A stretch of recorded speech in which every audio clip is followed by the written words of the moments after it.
Hi again. So today we're talking about stage 4, so that we can talk about, okay, now that I have um, some regulation, some modulation, registration information, I'm discriminating information, I'm putting two and two together in my brain, I am using my communication skills, then I need to start thinking about what does all of this tell me about what I'm projecting outwards? So now comes the important stage of this is my body, and this is how I'm perceiving my body image in the space that I'm moving in. And this is also my relationship with other objects and other people in my sphere, in my space. So using my body as a reference point outwardly to the space around me. So this requires me to have an internal and external awareness of my body.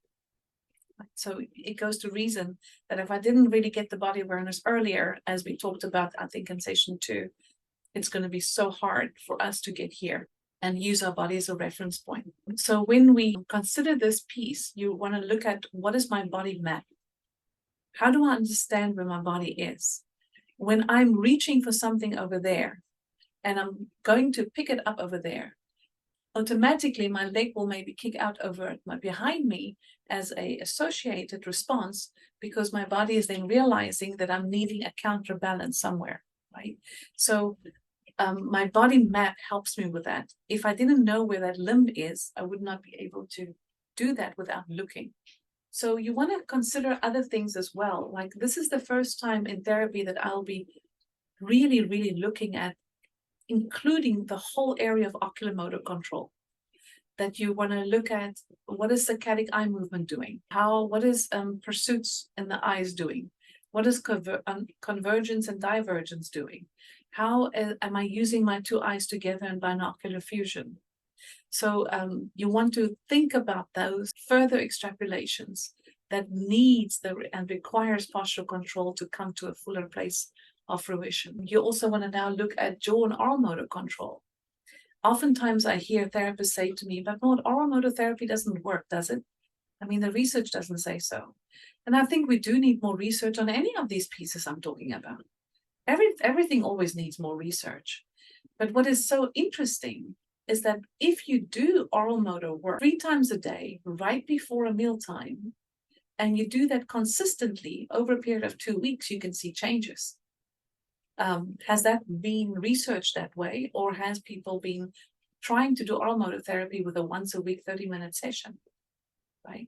Remember, it's high intensity and high frequency that changes the brain. And so some things may need more intensity and more frequency than other things in order to really work. So this is when I will start considering this. I need posture in order to get jaw dissociation from my neck and from my body, depth perception. And so oftentimes I would still test the child for balance, and they still would look not right on their one-legged standing balance. And I would know that, boy, but our vestibular system is doing so great. Why would that still be there like that? Oftentimes it's not because it's vestibular, as I've alluded to before.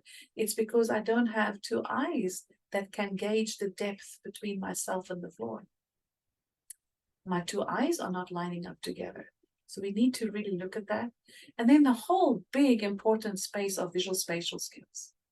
So crucial. And I see people use terms visual spatial very interchangeably with, let's say, it's part of vision, or it's part of maybe oculomotor control. True. But it's also a dimension of its own. When that baby starts crawling away and they're crawling towards that red ball, and they're having that visual object that they're crawling towards, and they're crossing in space to get there, they're starting to develop our visual spatial skill. What is a big shame is that the American Pediatric Association had a meeting where they decided to take away crawling as a milestone in early development. I'm just wondering if there was a developmentalist on their panel, because crawling is such a crucial place for me to investigate. What was it like? What was the quality? How long did they do it? When did they do it? Because crawling sets up not only my bilateral, it also integrates a slew of reflexes. Plus, it has this huge component of visual spatial that it connects to. That's different than when you're walking in space. So if you're a professional, don't only ask your family if the child has crawled, ask them how did they crawl. Because if they crawled can be a short yes or no answer, but how did they crawl requires a little bit more. You know what, now that you talk, he was a little bit shuffling on his one side of his bum a little bit, right? Or he was doing a little bit of a, it's funny how his one leg sort of dragged behind. Those are patterns, and there's many, many different patterns like that. This one's belly never lifted from the ground. It was almost like commando crawling instead of crawling, right? The quality of that can help so much for us to get to the whole context of visual spatial skills. If we think about the whole overlay then between my body map, my physical boundary in how my body is moving, understanding how my body is moving, then we can really think and consider about what's happening with the connection between my physical and my emotional. So now I start to have ideas at this stage, ideas to play things differently. If Cinderella did not clean the ashes for evil stepmother, right? But she decided to hide anyway and not do every day's job and duties. I wonder what would happen then, right? It's to bring more ideation to light in stories that's new, that's been familiar. It's also building own stories, not quite yet now, but you're starting to build your own stories. You're starting to understand that a story has a beginning and a middle and an end. So important for reading comprehension later, written expression. The life experiences that's lived every day gets handled in play now. So the child is now not only doing that little giving the dolly a bottle or those things that they've witnessed and they memorized and they're playing it again, like in the previous stage.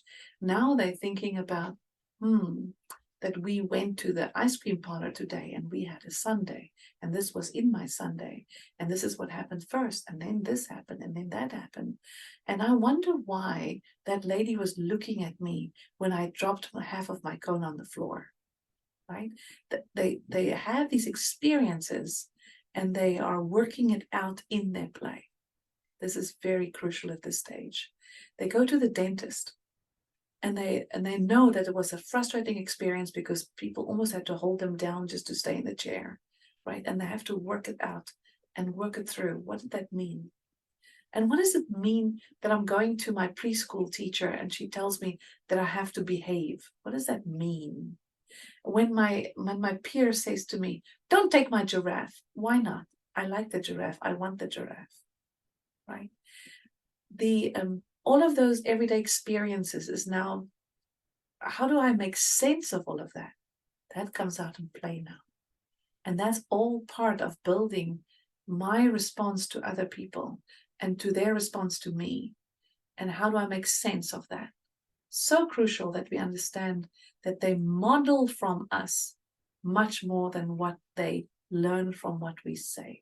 One of the first work I often give parents, I say to them, you know what? I don't want you to be a therapist. I don't want to give you any other homework. But why don't you just go home and I want you to play 20 minutes with your child every night, 20 minutes. But I don't want you to talk.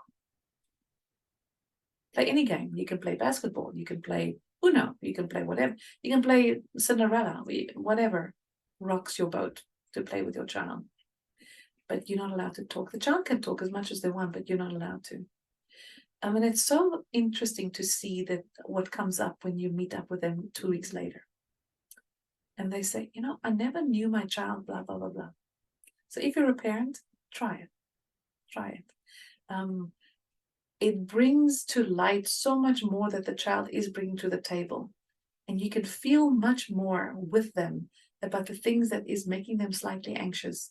It's making them a little worried because they don't quite have a good handle on it yet. So much is coming to life now. And it's just so hard for them to figure it out. What does all of these pieces mean? And so right now they still parallel play with other peers, and playing with us and playing with older brothers and sisters, very important. What is the academic foundation at this stage? Visualization. can't underscore for you how important that is. Some kids are actually born with no ability to visualize. They call it aphantasia. We can talk more about that another time. But visualization is what brings forth ideation, is what brings forth imagination. And yes, it's a cognitive deal, but it's also a very perceptual deal. And basically, also your visualization comes actually from your visual spatial skill. They talk about object visualization and they talk about spatial visualization, and the two should meet to get to visualization in order to have creative imagination. So this stage is very important for that. And also, this is the stage where they start to really extrapolate on selective attention. They don't have good attention yet to sustain like you would have in first grade, right? But they can start to use selective attention, which is, by the way, the easiest form of attention. And so many families will say to me when their 8-year-old is having an attention deficit, they would say, Maude, I don't understand my child's attention deficit. If you put him in front of a video game, he can pay attention for 2 days, right? But paying attention to schoolwork, no siree, right? Now, in that lies a whole other discussion, which we can talk about. That's a very nifty place to be. And I call it nifty for good reasons. So ask me about that. But figuring out also just like what is less and what is more, so you can get prepared for math also is good here in this area. And a lot of problem solving, because they want to figure out why this is happening and why that one looks at them this way, and why that feels to them like if their parent says today, honey, could you just wait 5 minutes? I'll be right there, right? Okay. Then the next day mom says, what part about 5 minutes don't you get? The next day mom says, I told you 5 minutes, right? So it's the same words, but boy, those 3 different messages, right? And so you're needing to figure all of those nuances out. And this is why social can be so scary, because how do you figure out that this one's words, if I take it literally, means this, and this one said something else, but the same words, but people are laughing. Why they're laughing, right? That's the nuances that we need to figure out. And so academically, the problem solving that comes at this stage is so rich, so rich. And we don't want to rob kids of exposure to problem solving. Problem solving gives you sequence, it gives you cognitive ideation, and it fits to praxis ideation, and it brings a whole slew of places of being together. Language-wise, at 3 years old, they can do past tense, and they can say, I ate a cake. They can use a future aspect like I'm gonna do something.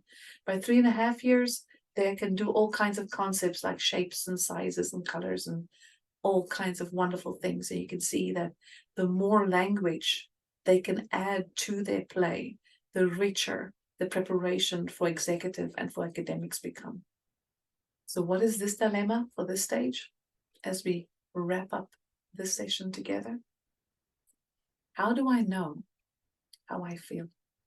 How do I know how I feel? I'm going through all of these experiences. Listening to my mommy telling me no for this and yes for that. My daddy's saying, oh, maybe we should just give in for this one. Oh, maybe they can stay awake a half hour later. But today not, but yesterday, tomorrow, yes. And my brother can get more candy, but I can't.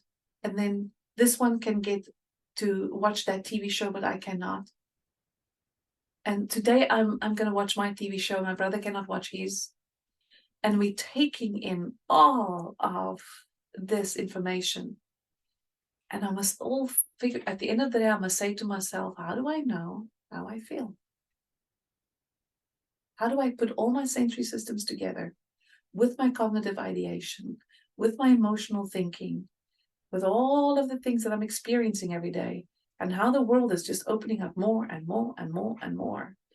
And I need to figure out, for my own security, for my own willingness to take the risk of new learning, to take the risk of new and novel.